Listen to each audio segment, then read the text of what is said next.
নমস্কার। আপকি আদালতে আপনাদের স্বাগত। আপকি আদালতে আমরা এমন লোকজনদের নিয়ে আসি যারা সমালোচনায় জড়িয়ে থাকে, এমন মানুষ যাদের উপর জনগণ আঙুল তোলে, এমন লোকজন যাদের জনগণ ওনাদের কাজ নিয়ে প্রশ্ন করতে চায়। ওনাদের আমরা কাঠগড়ায় পেশ করি আর জনগণের তরফ থেকে প্রশ্ন করি, কাজকর্মের উত্তর চাই।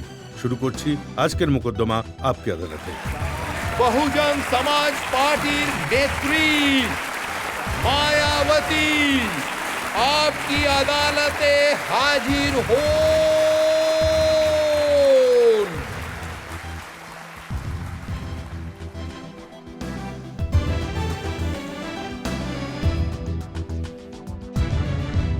এবার মোকদ্দমা শুরু করা হোক।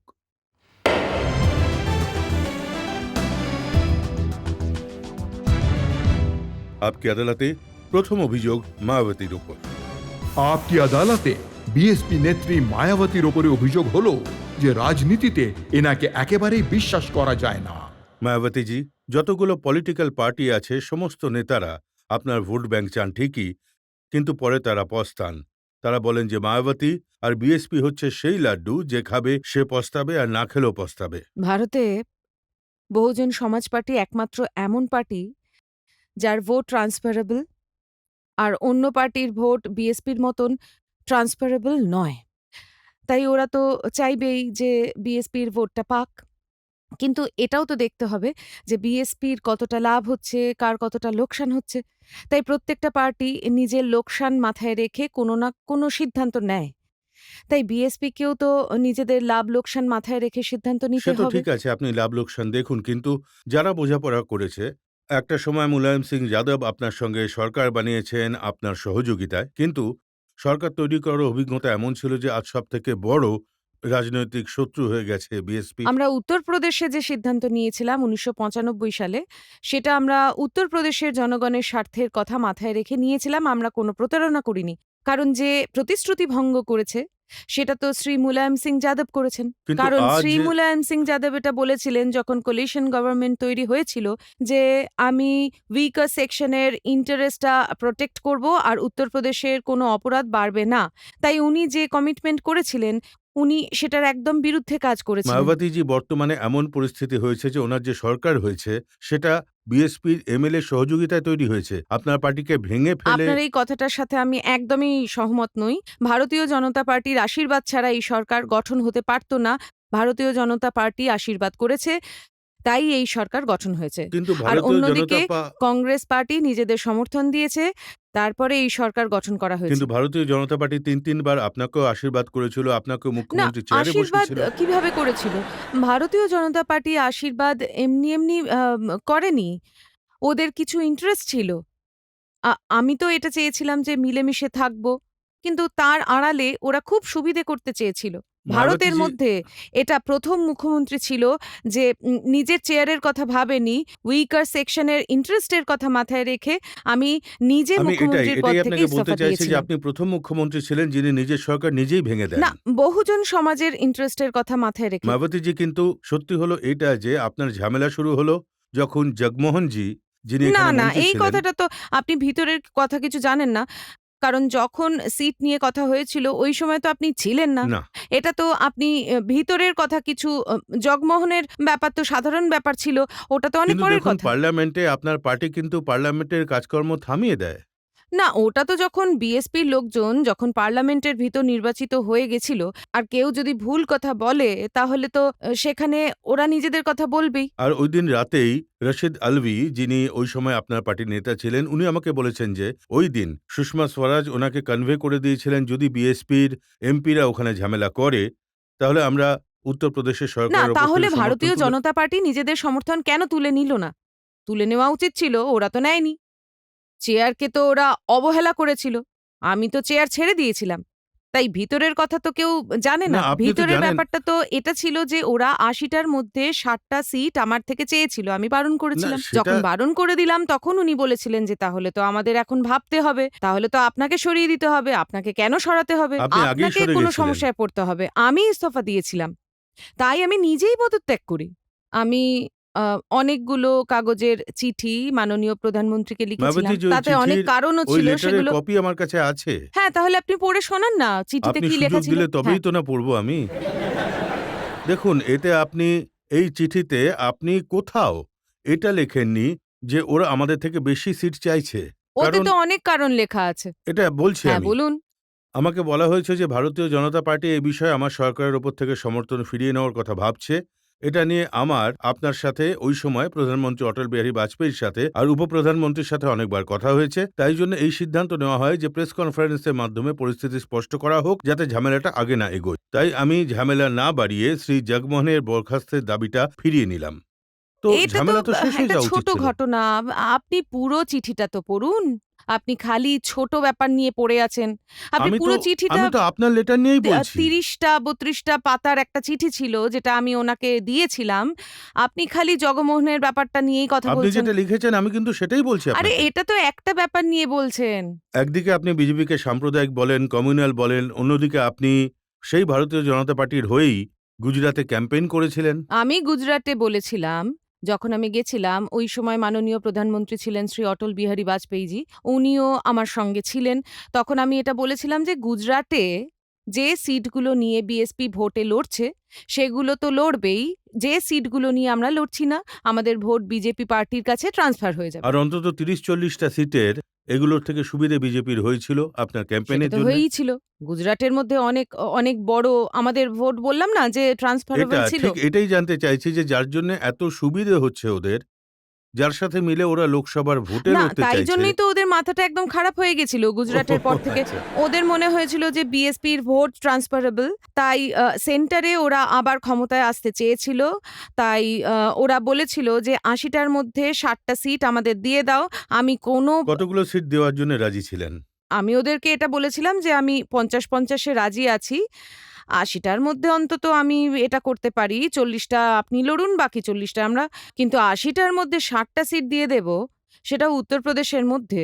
তাহলে বিএসপি কিভাবে এগিয়ে যাবে আমার আপনি শুধু বলুন? অভিযোগ এটাই যে এই কথাটা আপনি এত বড় লেটার লিখেছেন, সমস্ত কথা আরে লিখেছেন, বাবা, এটা কিন্তু এটা লেখেননি।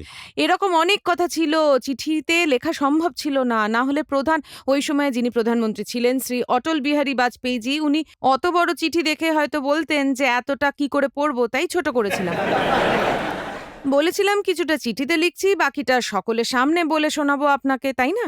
কিন্তু যখন আপনার ওনার সাথে দেখা হয়, তখন আপনি কি ওনাকে কথাগুলো বলেছিলেন? ভালো-মন্দ শুনিয়ে দিয়েছিলেন? আ আপনার বোধহয় জানা নেই যে আমি ভালো-মন্দ কথা শুনিয়ে দিতে ভয় পাই না। সোনিয়া গান্ধী আপনার বার্থডেতে এসেছিলেন। সোনিয়া গান্ধী ডিনারে আপনাকে ওনার বাড়িতে ডেকেছিলেন। আপনি ওনাকে আপনার বাড়িতে ডিনারে ডেকেছিলেন। এতগুলো ডিনার ডিপ্লোমেসি হলো, কিন্তু ওনার সাথেও আপনি বোঝাপড়া করলেন না। এরকম বার্থডেতে আসা, আমার বাড়িতে ডিনারে আসা, আমার ওনার বাড়িতে ডিনারে যাওয়া, এগুলোকে তো রাজনীতির সাথে জড়িয়ে ফেলা উচিত নয়। এগুলো তো অন্যরকম পার্টি, আ নিজেদের মধ্যে মেলামেশা হয়ে উনি থাকে। আরো যাদের বাড়িতে কিন্তু গেছিলেন, দেখুন না উনি ডিনারের উপলক্ষে আমি বা মাননীয় শ্রীমতী সোনিয়া গান্ধীজি কখন বললেন যে আমাদের কোনো অ্যালায়েন্স হচ্ছে, উনিও বলেননি, আমিও দেখুন উনি বলিনি। তো রামবিলাস পাসওয়ানের বাড়িতে গেছিলেন পায়ে হেঁটে, ওনাকে অ্যালায়েন্সে পার্টনার বানিয়ে নিলেন। হ্যাঁ। উনি করুণানিধি বাড়িতে দেখা করতে গেছিলেন, ওনাকেও পার্টনার বানালেন। একমাত্র আপনিই ছিলেন যিনি বারণ করে দিলেন।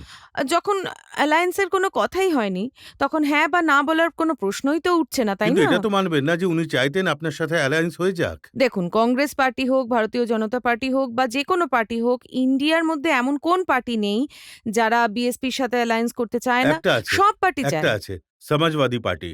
সমাজবাদী পার্টি তো একদম মুখিয়ে আছে। হ্যাঁ। সমাজবাদী পার্টি যে আছে, ওরা একদম সুযোগের অপেক্ষায় আছে যে যদি আমি একটুও লিফট দিয়ে দিই আর ওদেরকে আমি ওই ২রা জুন ১৯৯৫ সালের ঘটনার জন্য ক্ষমা করে দিই, আর যদি বলি যে আমি আপনাদের সাথে পথ চলতে চাই, তাহলে ওরা তো চেয়ার ছেড়ে হেঁটে হেঁটে দৌড়ে দৌড়ে দিল্লি চলে আসবে আমার সাথে কথা বলার জন্য। আপনি কি সব ভুলভাল বলছেন? কিন্তু মায়াবতীজি, ইনি সেই মুলায়ম সিং, যখন আপনি মুখ্যমন্ত্রী ছিলেন ওনার বিরুদ্ধে অনেকগুলো কেস রেজিস্টার করে দিয়েছিলেন আপনি। আমি কোনো প্রতিশোধ নেওয়ার জন্য এসব কাজ করিনি কিন্তু। কিন্তু এখন এটা আপনি বারবার বলছেন, আপনার প্রাণের ঝুঁকি আছে উত্তরপ্রদেশের সমাজবাদী পার্টির সরকারের থেকে। যখন সাধারণ জনগণ সাহায্যের জন্য চিৎকার করছিল, ক্রিমিনাল এলিমেন্টের জন্য, আর আমি তো ওদের কাছে অনেক বড় ওদের শত্রু, তাই আমাকে তো ওরা ক্রিমিনাল এলিমেন্টের ওপর ভিত্তি করে যে কোনো জায়গায় মেরে ফেলতে কার পারতো, তাই কি আমি কার সাবধানতা এত অবলম্বন? সাহস আছে যে আপনার দিকে চোখ তুলে তাকাবে? এ আবার হ্যাঁ, কি বলছেন? এই জন্য কারো সাহস হয় না। হ্যাঁ। সাহস কেন হয় না? কারণ আমি এক্সট্রা কেয়ারফুল থাকি। ২রা জুন ১৯৯৫ সালের ঘটনার কথা ওটা তো মাথায় এখন রেখে ৯ কখন বছর সেটা আগেকার বলুন? ঘটনা হয়ে গেছে। না, না, ৯ ওটা বছর ভুলে যান। না, কি করে ভুলে যাব বলুন?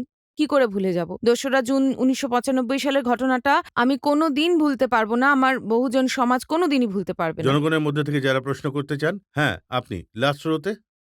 আপনি এবং মুলায়ম সিং বাবু দুজনেই এই দেশের জন্য, এই প্রদেশের জন্য খুব ভালো কাজ করার চেষ্টা করেন, কিন্তু আপনাদের দুজনের জেদের জন্যই এই প্রদেশ পেছনে চলে যাচ্ছে। এটা কেন হচ্ছে? যেটা আপনি ভালো করেন উনি বাতিল করেন, যেটা উনি ভালো করেন আপনি বাতিল করে দেন। আমি তো তখনই পাল্টাবো যখন উনি কোনো ভালো সিদ্ধান্ত নেবেন। এটা উনি মিটমাটি যখন করে কোনো নিন ভালো না। সিদ্ধান্ত এখনো নেনইনি, তো আমি তখন পাল্টানোর প্রশ্নই তো উঠছে না। আমার সরকার ভালো সিদ্ধান্ত নিয়েছিল, উনি পাল্টে দিলেন।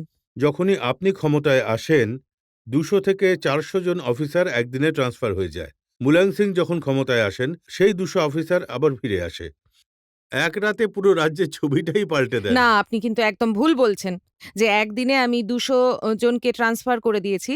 আপনি আমাকে সেই বিজ্ঞপ্তিটা দেখান যে আমি একদিনে ২০০ জন অফিসারকে ট্রান্সফার করেছি। আপনি কেন লোকজনকে ভুলভাল না, না, বলছেন? আমি- না, না, আপনার কিন্তু জনগণের সামনে এইগুলো বলা উচিত নয়। আপনি ক্ষমা চান আচ্ছা, সবার আপনি- সামনে, দয়া করে ক্ষমা চান। হ্যাঁ, আপনি ভুল বলছেন যে একদিনে আমি ২০০ জনকে ট্রান্সফার করেছি। আপনার কাছে আপনি- যদি বিজ্ঞপ্তিটা থাকে তাহলে আপনি না, না, বলুন, আপনি আদালতকে কি বলুন। এটা অস্বীকার করছেন যে আপনি ট্রান্সফার করেননি আরে অফিসারদের? ট্রান্সফার, আমি কেন একমাত্র এরকম মুখ্যমন্ত্রী ছিলাম না যে আমি ট্রান্সফার করেছি।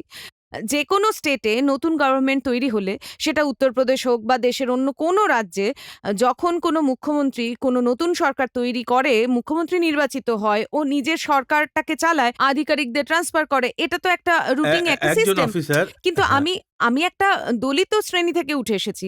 আমার ওপর বেশি নজর রাখা হয়। আমি ৫টা ট্রান্সফার করলে বলা হয় ৫০টা। দেখি জনগণ আপনাকে কি প্রশ্ন করতে চায়। হ্যাঁ, বলুন আপনার প্রশ্ন। আমার প্রশ্ন এটাই মায়াবতী দেবীকে, যে জাতিবাদ নিয়ে রাজনীতি কতদিন চলবে আর কেন?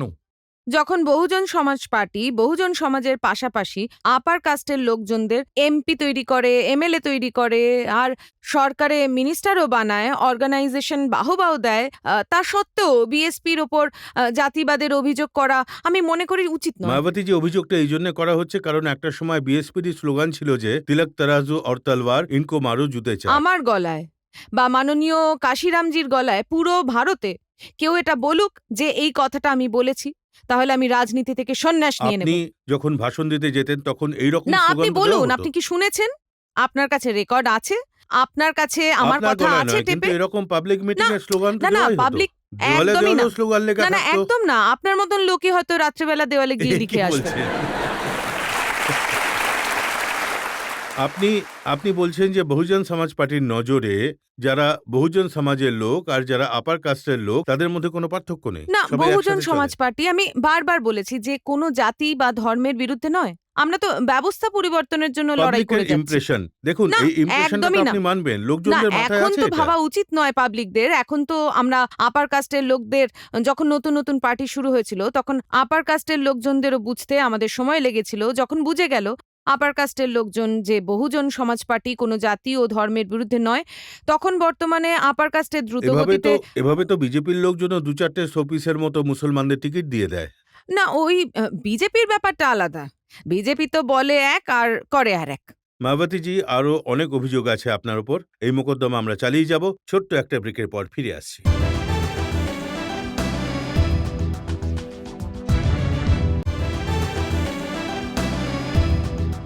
আপকে আদালতে আজ কাঠগড়ায় উপস্থিত আছেন এমন এক নেত্রী যিনি নিজের বক্তব্যের জন্য, কাজকর্মের জন্য খবরের শিরোনামে থাকেন।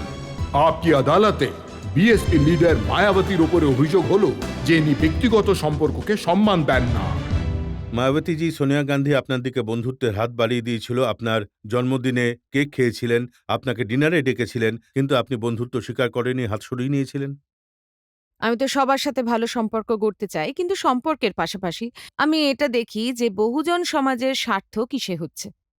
তাই যেখানে বহুজন সমাজের স্বার্থ নেই সেই সম্পর্কের কোনো মূল্য আমার কাছে নেই। দেখুন, আপনি আমি মহারাষ্ট্রতে সম্পর্কের থেকে বেশি মূল্য দিই বহুজন সমাজের ইন্টারেস্টকে। মহারাষ্ট্রে নির্বাচন হচ্ছে। আপনি যদি আপনার ক্যান্ডিডেট দাঁড় করান আপনি একা কংগ্রেসের বিরুদ্ধে, কংগ্রেস এটাই ক্যালকুলেশন করছে যে যতজন আপনার প্রার্থী দাঁড়াবে তার লাভ বিজেপি আর শিবসেনাদের হবে। কিছুদিন আগে লোকসভার ইলেকশনে কয়েক মাস আগে শেষ হলো উত্তরপ্রদেশে। সেখানে ভারতীয় জনতা পার্টি শুধুমাত্র ৮০টার মধ্যে ১০টা সিট পেয়েছে। ওদের ১০ জন এমপি নির্বাচিত হয়েছে। কংগ্রেস পার্টির ৯ জন নির্বাচিত হয়েছে। তাই ভারতীয় জনতা পার্টি ও কংগ্রেস পার্টি দুটো মিলিয়ে ১৯ জন হয়েছে। আর বহুজন সমাজ পার্টি এদের দুজনের পাশাপাশি একাই ১৯ জন নির্বাচিত হয়েছে। কংগ্রেসের লোকসান হচ্ছে, বিজেপির লাভ হচ্ছে, আমার এসবে কিচ্ছু যায় আসে না। আমি এটা দেখব যে বহুজন সমাজ পার্টি কোথায় লাভবান কিন্তু হচ্ছে। আপনাকে এটাও তো দেখতে হবে বিজেপির উপর বদলা নিতে হবে। না, বিজেপির ওপরে তো আমি আপনাকে বলতে চাই। একবার না, আপনি- আগে আমার কথা না শুনুন। না আগে আমার কথা। আগে এই আচ্ছা, প্রশ্নের উত্তরটা দিই। কিন্তু- আরে খুব মজার একটা উত্তর দেব। আচ্ছা, একটু তো শুনুন। বিজেপির ওপরে আমি প্রতিশোধ নিয়েছি যখন আমি গত বছর ২৫শে অগস্ট মুখ্যমন্ত্রীর চেয়ার থেকে পদত্যাগ করেছি। তারপরে বিজেপি প্রতিশোধ নেওয়ার জন্য সেন্টারে সরকারি মেশিনারির অপব্যবহার করে, সিবিআই এর অপব্যবহার করে, জুডিসির সাহায্যে তাজ প্রকাণ্ড মামলায় আমাকে যে মিথ্যেভাবে ফাঁসালো, তখন উত্তরপ্রদেশেই নয় গোটা দেশের বহুজন সমাজের লোকজন এই সিদ্ধান্ত নিয়েছিল যে এরকম ভারতীয় জনতা পার্টিকে আমরা আর ক্ষমতায় আসতে দেব না। সেটা বিএসপি শুধু বলেইনি, করেও তাহলে তো দেখিয়েছে। শোধবোধ। ওরা আপনাকে ক্ষমতা সরিয়ে থেকে দিল ওদের সরালো ক্ষমতা আর আপনি থেকে। ওদের সরিয়ে দিলেন, শোধবোধ হয়ে গেল। ওরা স্টেটে আমাকে সরায়নি, ওখানে তো আমি নিজেই পদত্যাগ করেছি। বিজেপি আমাকে ওরা সরায়নি। পরিস্থিতি এরকম না, করে দিয়েছিল। বিজেপি হ্যাঁ, পরিস্থিতি এমন করে দিয়েছিল যে আমি বহুজন সমাজের ইন্টারেস্টকে মাথায় রেখে মুখ্যমন্ত্রীর চেয়ার থেকে নিজে পদত্যাগ করেছি। ওরা আমায় কিন্তু সরায়নি। আপনি কিন্তু যখন ওরা ভুল কাজ করলো, প্রতিশোধ নেওয়ার জন্য কাজটা করলো, তখন আমি ওদের সেন্টারে ক্ষমতার থেকে সরিয়ে দিলাম। কিন্তু মায়াবতীজি, আপনি এরকম সম্পর্ক তৈরি করেন অটল বিহারী বাজপেয়ী, আপনি বলতেন যে আমি ওনার আরেক মেয়ের মতো। আমি এটা তো- তাজ প্রকাণ্ড মামলার সময়ও আমি বলেছিলাম যে আপনি যদি আমাকে মেয়ে মনে করেন আর আপনি তাজ প্রকাণ্ডের আড়ালে আমার আর আমার সব আত্মীয় স্বজনের আপনারা ইনকাম ট্যাক্স ডিপার্টমেন্টকে দিয়ে ওদের পরীক্ষা করাচ্ছেন, তাহলে আপনার যে আরেকটা মেয়ে আছে ওকেও তাহলে পরীক্ষা করা উচিত। জানা যাবে যে আপনার নিজের মেয়ের কাছে কতটা সম্পত্তি আছে, আর আপনার আত্মীয় স্বজনদেরও পরীক্ষা করা উচিত, আর আমারও হওয়া উচিত। জলের মতন পরিষ্কার হয়ে যাবে সব দিকটা। যিনি আপনাকে মেয়ে বলেছেন আপনি কিন্তু ওনাকেও না ছাড়েননি। তো, উনি যদি মেয়ের সম্মান, শ্রী অটল বিহারী বাজপেয়ীজি যদি মেয়ের সম্মান সঠিকভাবে রাখতে পারতেন, তাহলে আমি ওনার সাথে এরকম করতাম না। যে আমি- যেমন তাকে সেরকমই উত্তর দিই। আমি আপনার যে চিঠিটা আছে যেটা আপনি লিখেছিলেন ওই সময় প্রধানমন্ত্রী অটল বিহারী বাজপেয়ীকে, সেটা পড়ছিলাম। তাতে আপনি এটাও লিখেছেন যে বিজেপিতে দুটো গ্রুপ ছিল। একটা গ্রুপ এমন ছিল যারা চাইতো আপনার সরকার টিকে থাকুক। বিজেপিতে সবাই জানে যে ওখানে দুটো লবি চলে।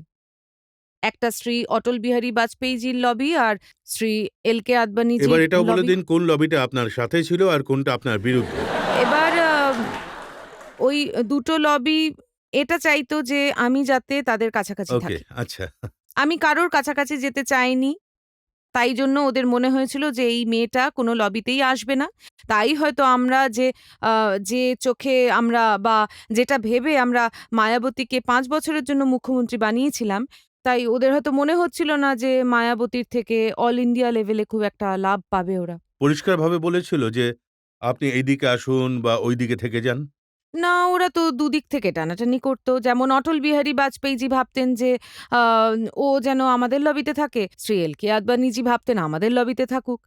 কিন্তু আমি কারোর লবিতে থাকতে যাব কেন? আমি বহুজন সমাজ পার্টি, একটা ইন্ডিপেন্ডেন্ট পার্টি, একটা ন্যাশনাল লেভেল পার্টি। আমাদের পার্টির একটা নিজস্ব পদমর্যাদা আছে। আমাদের নিজেদের একটা স্ট্যাটাস আছে। তাই আমি ওদের কথা কেন শুনবো? লবি আছে, ভালো তো নিজেদের মধ্যে এখন দুটো লবি আছে। যদি ৫-৬টা হয় তাহলে বহুজন সমাজ পার্টিরও সুবিধা হবে। যত বেশি লবি হবে তত বেশি ওদের মধ্যে দলাদলি হবে, গ্রুপিজম হবে। যত ঝামেলা বাড়বে তত বিএসপির সুবিধা হবে, তাই না?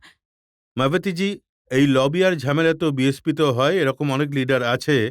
একজন ফুল সিং বারিয়া ছিলেন মধ্যপ্রদেশে, যিনি পার্টি দাঁড় করিয়েছিলেন, উনি তো পার্টি ছেড়ে চলে গেছেন। আরে আপনি কার কথা বলছেন? যে বিএসপিকে ছেড়ে চলে গেছে, একাই গেছে। বহুজন সমাজ ওনার সাথে যায়নি। মায়াবতীজি, এদের মধ্যে এরকম লোকও ছিল, যেমন আপনি বরেয়ার নাম বললাম, এনার মতো রশিদ আলবিও আছেন। যখন ওহ। আপনার উপর সিবিআই এর রেড হচ্ছিল, উনি জানেন, আপনার ও পক্ষে দাঁড়িয়েছিলেন। ওহ, পার্লামেন্টে যতদিন ওই সবচেয়ে বেশি আপনার জন্য উনি লড়াই করতেন। যতদিন ওই পার্টিতে ওনার নৈতিক দায়িত্ব ছিল উনি পালন করেছেন। মানে যাকে মায়াবতী চাইবে না সেই না না পার্টিতে না, থাকবে, না যাকে হলে থাকবে বহুজন না। সমাজ চাইবে, না, যাকে যাকে মায়াবতী না, চাইবে। আপনি একদম ভুল বলছেন। যখন পার্টিতে শুধুমাত্র না, আপনার আমার কন্ট্রোল আছে, একচ্ছত্র অধিকার আছে, না, আর আমার কারণ নেই। কন্ট্রোল আছে বলে আমি কন্ট্রোল করি শুধুমাত্র একটা ডিসিপ্লিনকে মেনটেন করার জন্য। পার্টিতে একটা ডিসিপ্লিন আছে, তাই জন্যই তো পার্টিটা এগিয়ে চলেছে। দেখুন, আমি আর আপনাকে একটা উদাহরণ দিয়ে বলছি। উত্তরপ্রদেশে, যেখানে সবথেকে বেশি ক্ষমতা আছে আপনার পার্টির, 5 বছরে 6 জন অধ্যক্ষকে সরিয়ে দিয়েছেন আপনি। রাজ বাহাদুর, সোনিলাল পটেল, তারপর জং বাহাদুর পটেল, ভগবত পাল, বরখুরাম বর্মা, নয়ারাম বর্মা। কিছুদিন বাদে বাদেই এদেরকে আমি সরাইনি, এরা সবাই নিজেরাই বহুজন সমাজ পার্টিকে ছেড়ে চলে গেছে। নাকি এমন পরিস্থিতি তৈরি করেছিলেন যাতে ওরা আমি ছেড়ে চলে এরকম যায়? কোনো পরিস্থিতি তৈরি করিনি। কিন্তু যখন ওনারা অন্য পার্টি থেকে চা জলখাবার খাওয়ার জন্য কিছু পেলেন, যখন এনাদের মনে হয়েছিল যে বিএসপিতে পাওয়া যাবে না, বহুজন সমাজকে যখন আমরা তৈরি করেছিলাম, লোকজন দলে দলে বিএসপিতে আসছিল, তখন লোকজন বুঝতে সময় নিয়েছে। আমি যখন ওদেরকে নিয়ে এগিয়ে চলি, তখন কিছুজন ভুলভাল বেরিয়ে পড়েছে। যদি ভুলভাল বেরোয় তাতে কি যায় আসে বলুন মায়াবতীজি, তো এরকম আপনি? লোকজন শুরুর দিকে যখন আপনি বামসেফের কথা বললেন, DS4 এর কথা বললেন, ওই সময় থেকে দুটো নাম এমন আছে, রাম সমাজ আর তেজেন্দ্র সিং ঝল্লি। ওই আপনি সময় বলুন, থেকে আপনি বলুন এদেরকে কোথাও দেখতে পাচ্ছেন আপনি? কিসব মৃত ব্যক্তির নাম বলছেন, কোথাও দেখতে পাচ্ছেন? আপনি এমন সাফাই করেছেন যে ওদের দেখাই পাওয়া সম্ভব না, নয়। তার মানে তো এটাই হলো। তার মানে হলো এটাই যে বহুজন সমাজ ওরা যে সিদ্ধান্ত নিয়েছিল সেটা ভুল ছিল। তাই জন্য ওদের সাথে কেউ নেই। বহুজন সমাজ মায়াবতীর পাশে আছে। আপনি তো নিজেই এই কথাটা এক্ষুনি স্বীকার করলেন। আমি তো বলছি আপনাকে, এটা তো একদম সত্যি। বহুজন সমাজ পার্টিতে তারাই থাকতে পারবে যাদের মায়াবতী চাইবে। না, কিন্তু বহুজন সমাজ এতটা বোকা সমাজ নয়। তারা এটা দেখেছে যে কোন মানুষটা ভালো, কোন মানুষটা খারাপ। তাই কিন্তু তারা এটা জানে যে আমাদের নেতা যে আছে সে আমাদের স্বার্থের কথা ভাবে। তাই যারা বিএসপি ছেড়ে চলে গেছে তারা অবশ্যই কারুর না কারুর কথায় পুতুল হয়ে নাচছে। তাই এরাও ওদের কথা শোনে না। মায়াবতীজি, ঠিক আছে, ওদের কথা বাদ দিচ্ছি। যাদের সঙ্গে আপনি সম্পর্ক তৈরি করেন, যেমন লালজি টন্ডন, প্রত্যেকবার আপনি ওনাকে রাখি পড়াতে যেতেন, আর তারপর আপনি আবার বললেন উনি লালজি টন্ডন নয়, লালচি টন্ডন। দেখুন, ভাই বোনের যে সম্পর্কটা হয় সেটা পবিত্র হয়। যদি তার আড়ালে শ্রী লালজি টন্ডন বা অন্য কোনো বিজেপির নেতা কোনো রাজনৈতিক খেলা খেলতে চান, তাহলে সেটা তো আমি হতে দেব না। তাহলে এবার আপনি রাখি পড়াতে যাননি? দেখুন, আমি কখনোই কারুর বাড়িতে রাখি পড়াতে যাই না। কেউ যদি আমার বাড়িতে রাখি পড়তে আসতে চায়, তাহলে তাকে আমি মানবিকতার খাতিরে তাকে তো আর ধাক্কা মেরে বাড়ি থেকে তাড়াতে পারি না। কেউ যদি আসে রাখি পড়তে, আমি তাকে আদর যত্ন করে রাখি পরাই। আপনিও যদি আমার বাড়িতে আসেন, আপনাকেও আমি রাখি পরাবো।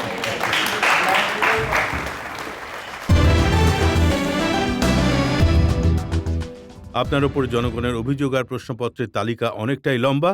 আপকি আদালতে মায়াবতীর ওপর জনগণের মোকদ্দমা চলতে থাকবে ব্রেকের পর।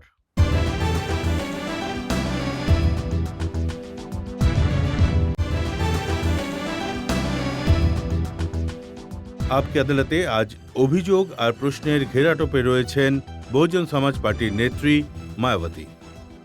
আপকি আদালতে বিএসপি লিডার মায়াবতীর ওপরে অভিযোগ হলো যে ইনি এনার দলিত ক্ষমতার ব্যবহার ব্যক্তিগত লাভের জন্য করেছেন।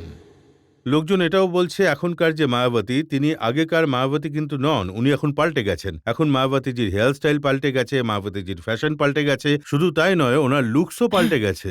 আপনি আমার জীবনযাত্রার ব্যাপারে কিছু বলবেন না। আপনি এটা বলুন যে মায়াবতী এই দেশের মধ্যে যারা আপার কাস্টের লোকজন ছিল, যাদের মধ্যে অসম ধারণা, চিন্তাভাবনা, মজ্জায় মজ্জায় যাদের মধ্যে ঢুকে গেছিল, আমি ওদের মধ্যে মানবিকতা ও মনুষ্যত্ব জাগিয়েছিলাম আর ওদেরকে বলেছিলাম অসম ধারার চিন্তাভাবনা যেগুলো ছিল, সেই অসম ধারণা চিন্তাভাবনাগুলোকে সরাতে। আমি বহুজন সমাজকে তো তৈরি করলাম, কিন্তু এই দেশের মধ্যে যে আপার কাস্টের লোকজন আছে, যাদের মধ্যে ওই অসম চিন্তাধারা ছিল, সেগুলো আমি পাল্টে দিয়েছি। যেটা আমি দেশ আর আচ্ছা, সমাজের অসম সাথে চিন্তাধারা অনেক বড় কাজ করেছি। না, আপনি অসম সেটার প্রশংসা চিন্তাধারা করুন। আপনি আমার হেয়ার হেয়ার স্টাইল, আমার জামা কাপড়ের ব্যাপারে কথা বলছেন। এখন না না, এখন তো আপনি মানবতার কথা সবাইকে শেখানোর জন্য নিজের জন্মদিন এমন ভাবে করেছেন যেন কোনো মুঘলে আজমের সেট বানানো হয়েছে। আপনাকে বহুজন সমাজের লোকজন যারা আছে, বহুজন সমাজের লোকজনের পপুলেশন ১০০-র মধ্যে ৮৫। বহুজন সমাজের লোকজন এটা দেখে যে যখন অন্য পার্টির লোকজন নিজের নেতাদের মান সম্মান করে, তখন বহুজন সমাজের লোকজন ভাবে যে আমরা কারোর থেকে পিছিয়ে নেই, আমরা আমাদের নেতাদের মান সম্মান করব।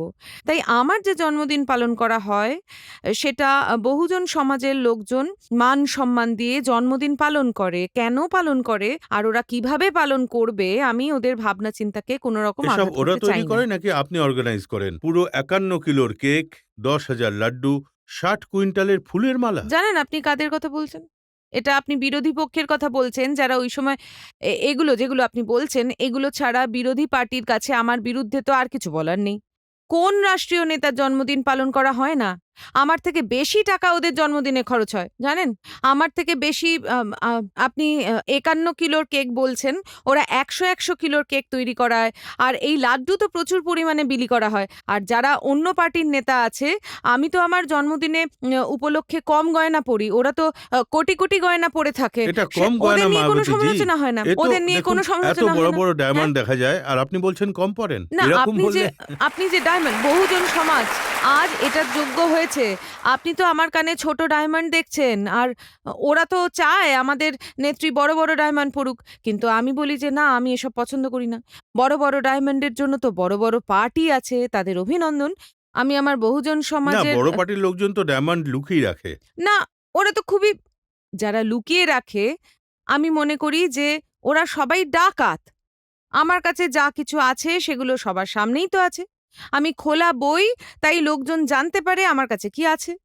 অন্য পার্টির নেতা যারা তাদের বড় বড় ডায়মন্ড আছে যেগুলো লুকিয়ে রাখে, এই ধরনের নেতারাই দেশের সর্বনাশ করেছে। কিন্তু এটা বলুন যে এই ডায়মন্ড কোথা থেকে আসে? ওটা তো ওদের গিয়ে জিজ্ঞেস করুন, এগুলো তো আমাকে বহুজন সমাজের লোকজন দেয়। বিরোধী দলের লোকজনরা বলে যে ওদেরকে বলা হয় যে বার্থডেতে এত টাকার গিফট নিয়ে আসতেই হবে। এটা তো আপনি ওদেরকে জিজ্ঞেস করুন। যার অবস্থা খুব খারাপ ছিল, তারা ছোট ছোট কুঁড়ে ঘরে থাকতো, তারা একটা বড় বড় বাড়িতে থাকে। যখন আপনি মুখ্যমন্ত্রী ছিলেন তখন ২৫ কোটি টাকা খরচ করে একটা সিনেমা বানানোর কথা প্রমিস করা হয়েছিল আপনার আপনি জীবন এসব নিয়ে। এসব ভুলভাল কথা কোত্থেকে বের করছেন বলুন তো, আমাকে জিজ্ঞেস করছেন সবার সামনে। আপনাকে এসব এটা- কে বলেছে? এটা তো খবরের কাগজে ছাপা আরে হয়েছিল। খবরের কাগজে জানি না কি কি ছেপে বেরোয় বিএসপি দেখুন, আমি সম্পর্কে। দেখাচ্ছি খবরের কাগজে কি ছাপা হয়েছে। আরে আপনি কেন বেকার খবরের কথা বলছেন? আপনি যেসব প্রশ্ন করছেন একদম ভুলভাল।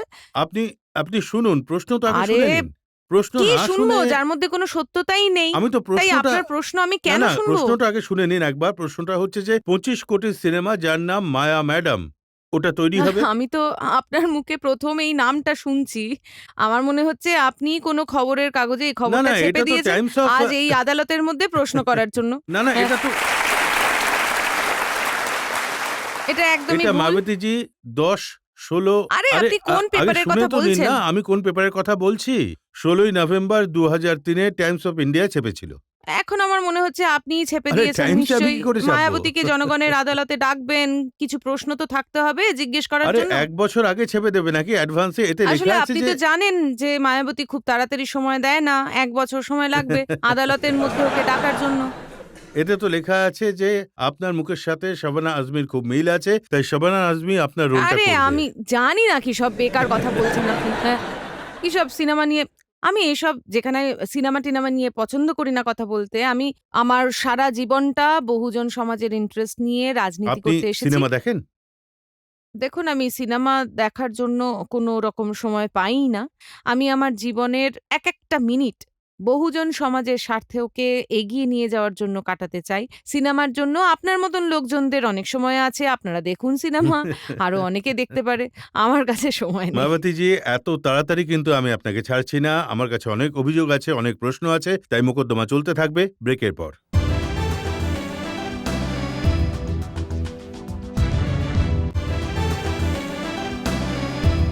আপকি আদালতে আজ আমরা জনগণের তরফ থেকে মোকদ্দমা চালাচ্ছি বহুজন সমাজ পার্টির নেত্রী মায়াবতীর উপর। আপকি আদালতে বিএসপি লিডার মায়াবতীর ওপরে অভিযোগ হলো যে ইনি ক্ষমতার অপব্যবহার করেছেন। মায়াবতীজি, আপনার বিরোধীরা এই অভিযোগ ক্রমাগত করে যে যখন আপনি মুখ্যমন্ত্রী ছিলেন তখন ক্ষমতার সম্পূর্ণ ব্যবহার নিজের সুবিধের জন্য করেছেন। আমি উত্তরপ্রদেশের মধ্যে এটা বলুন তো যে আমি ব্যক্তিগত লেভেলে আমি কি সুবিধে নিয়েছি? একটা উদাহরণ আমাকে বলে দিন। প্রথম তাহলে আমি প্রথম আপনার প্রথম এক্সাম্পল আপনার এই প্রথম কথাটা মেনে নেব। প্রথম এক্সাম্পল হলো এইটা যে যখন আপনি টিকিট দেন বহুজন সমাজ পার্টির, তখন সেই টিকিটের জন্য টাকা নেওয়া হয়। আপনি বলুন যদি কোনো এক্সাম্পল আপনার কাছে থাকে বা কেউ এসে আপনাকে এটা বলেছে যে আমি টাকা নিয়েছি আর যে নিয়েছে আপনার ওকে আজকে এই আদালতের সামনে কোথায় নিয়ে আছে? আসা উচিত কোথায় ছিল। কোথায়? এই দেখুন। শুধুমাত্র বলার জন্য জানি না না, আপনি না, এসব কেন আরে বলে আপনার চলেছেন। পার্টিরই নেতা। এটা রশিদ আলভির বক্তব্য। আরে যখন বিএসপি রাশিদ আলভিকে পার্টিতে টাকা নিয়ে টিকিট দেওয়ার আপনি প্রথা কার আছে। কথা বলছেন? হ্যাঁ, আগে তো শ্রী রাশিদ আলভিকে এটা জিজ্ঞেস করা উচিত যে যখন উনি আগের ভোটা বিএসপি থেকে লড়েন আর উনি মেম্বার পার্লামেন্ট হয়ে এসেছিলেন, তখন যদি আমি টাকা নিয়ে থাকি তাহলে উনি তখন কেন বলেননি যে আমি এত টাকা নিয়েছি? আমি যখন এবার ওনার টিকিট ফিরিয়ে দিলাম আর ওনাকে টিকিট দিলাম না, তারপরে উনি আমার উপর অভিযোগ করলেন। উত্তরপ্রদেশের মধ্যে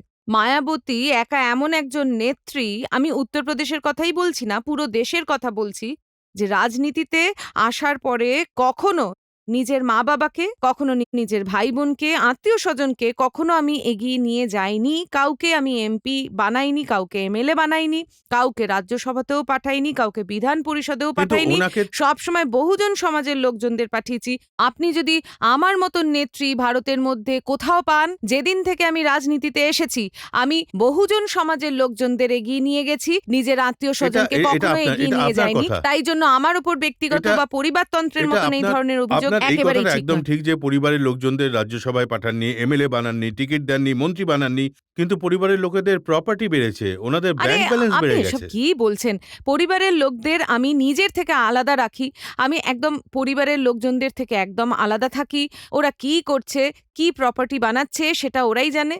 তাই আমার ব্যাপারে যেটুকু জানার আছে সেটুকু আপনি জিজ্ঞেস করুন এখানে না। তো আমি সরকারি রেকর্ডের কথা বলছি। আরে সরকারি রেকর্ড তো আপনি একদম ভুলভাল সেটা বলছেন। কি করে?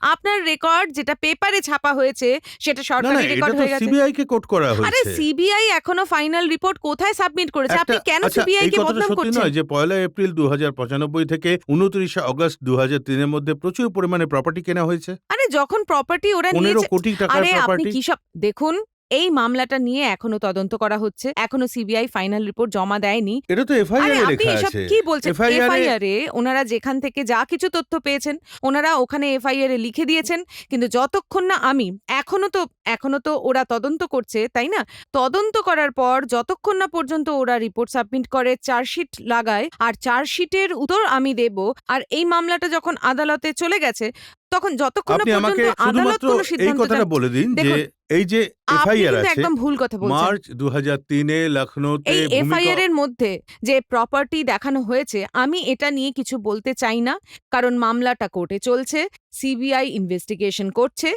আমাকে যা উত্তর দিতে হবে আদালতে দিতে হবে। এই প্রশ্ন এখানে করাটা যখন এই মামলাটা কোর্টে চলছে, এটা তাই এটা জনগণের মধ্যে এদের মধ্যে প্রশ্ন করাটা কোর্টকে কিন্তু অবমাননা এটা তো করা হবে। আচ্ছা, যেটা কোর্টে এটা ঠিক নয়, কারণ এখনো ইনভেস্টিগেশন কমপ্লিট হয়নি আর মামলা কোর্টে চলছে। সিবিআই কে ওদের তদন্তের রিপোর্ট ওখানে শুধু সাবমিট করতে এটুকু হবে। বলে দিন আমায় এটা সর্দার, নিয়ে সমস্ত উত্তর আমরা আদালতে দেব। এটাও একটা আদালত তো না, জনগণের। জনগণের নয়, অন্য যে আদালত আছে যেখানে এটা সিদ্ধান্ত নেওয়া হবে, জনগণের শুধু আদালত এটুকু আলাদা বলে হয়। দিন সর্দার প্যাটেল রোডে দিল্লিতে আপনি 26 কোটি টাকার বাংলো কিনেছেন না কেনেননি? আপনি একদম ভুল বলছেন। আমি আমার নামে কোনো 26 কোটির বাংলো কিনিনি। আপনি পার্টির নামে কিনেছেন? পার্টির নামে এটা না, জানি না। আমাদের দেশের সবগুলো রাজ্যে আমি পার্টির নামে প্রপার্টি এটা প্রায় এটা অনেকগুলো যেটা রাজ্যে প্রপার্টি যেটা আমি কিনেছি। বলছি এটা কিনেছেন? এরকম যা কিছু প্রপার্টি কিনেছি পার্টির নামে কিনেছি, হয়তো কিনেছি, কিন্তু আমি আমার নামে প্রপার্টি কিনিনি। প্রপার্টি কিন্তু আরে আপনি পার্টি এসব কেন বলছেন? এই মামলাটা যখন কোর্টে চলছে আর সিবিআই ইনভেস্টিগেশন করছে।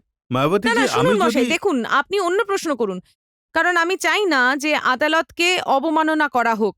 আদালতের অবমাননা না, কেন কেন হবে? আদালতের অবমাননা যখন- হবে না? এই মামলাটা যখন কোর্টে চলছে, সিবিআই এখন ইনভেস্টিগেশন করছে, এখনো ইনভেস্টিগেশন কমপ্লিট হয়নি, চার্জশিট এখনো লাগানো হয়নি, তাহলে এরকম প্রশ্ন আপনি কেন জিজ্ঞেস এই করছেন? জন্য কারণ পাবলিক না, তো আপনি জানতে একদম চায়, পাবলিক তো জানতে চাইবেই। পাবলিক তখনই জানবে যখন এটা নিয়ে ফাইনাল সিদ্ধান্ত আসবে, তখন আমরা বলবো। আপনি আমি তো কেন আপনাকে উল্টোপাল্টা কথা আপনাকে বলছেন? উত্তর দেওয়ার সুযোগ না, দিচ্ছি। একদম ভুল।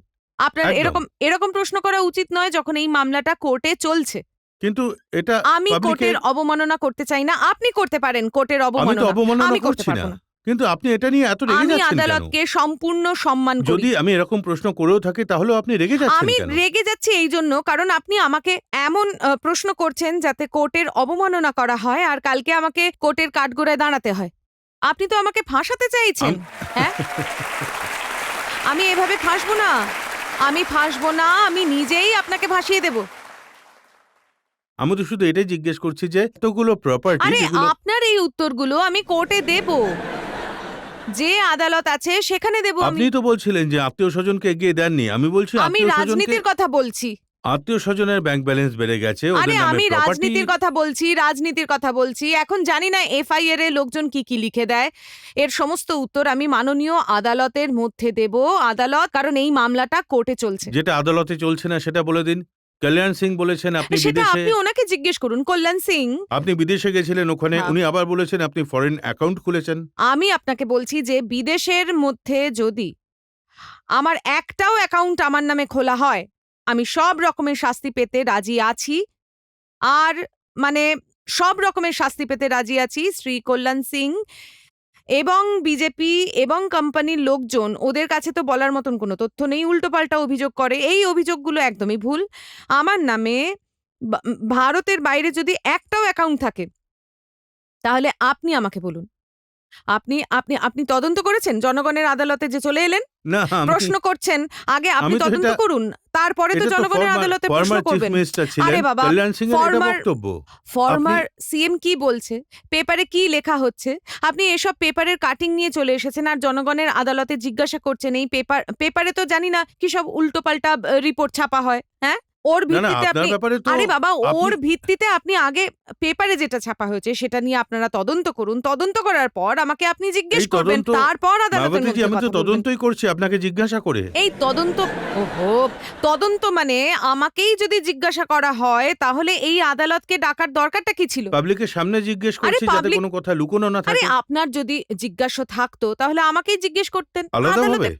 আরে আরে আমি তো জনতার আলাদাভাবে সামনে, জানতে, পাবলিকের ঠিক সামনে আছে, জিজ্ঞেস জনগণের করছি। সামনে আপনি জানতে চেয়েছেন, তাই জনগণের সামনে জিজ্ঞাসা করার আগে আপনি যখন প্রশ্নটা আমাকে করছেন, আগে তো আপনি নিজে তদন্ত না না, করবেন। কিন্তু দেখুন, এখন কল্যাণ সিং এর মতো নেতা যদি অভিযোগ করেন তাহলে তো জিজ্ঞাসা করতেই আরে হয়। আমি তো আপনাকে বলেই দিলাম, আপনার কাছে যখন প্রশ্নই নেই এটা সম্পর্কে, আপনি ঘুরে ফিরে সেই একই কথা নিয়ে পিছনে পড়ে আছেন। আমি আপনাকে বলছি যে আমার নামে বিদেশে যদি একটাও অ্যাকাউন্ট থাকে তাহলে আমি সমস্ত রকমের শাস্তি পেতে রাজি আছি।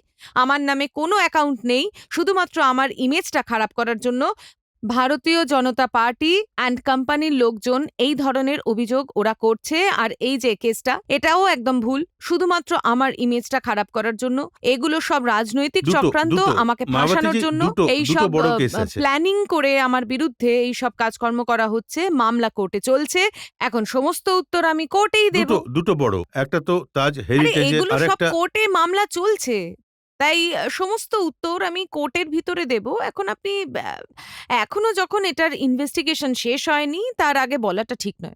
আপনি অন্য প্রশ্ন করুন।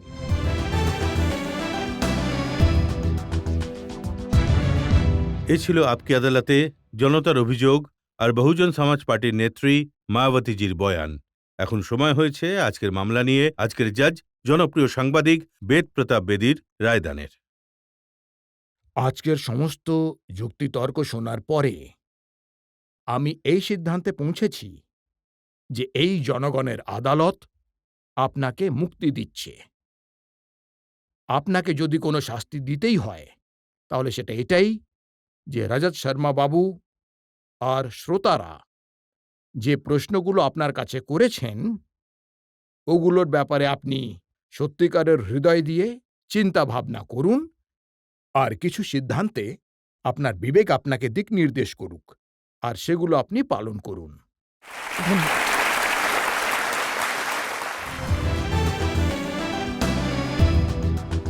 এই আশা নিয়ে যে মায়াবতীজি জনগণের চিন্তাভাবনার সম্মান দেবেন আর শুধুমাত্র বহুজন সমাজের জন্য নয়, পুরো সমাজের জন্য, পুরো দেশের জন্য কাজ করবেন। আজকের মোকদ্দমা এখানে শেষ করছি। পরের সপ্তাহে আবার দেখা হবে একটা নতুন মোকদ্দমা নিয়ে। ততক্ষণের জন্য নমস্কার।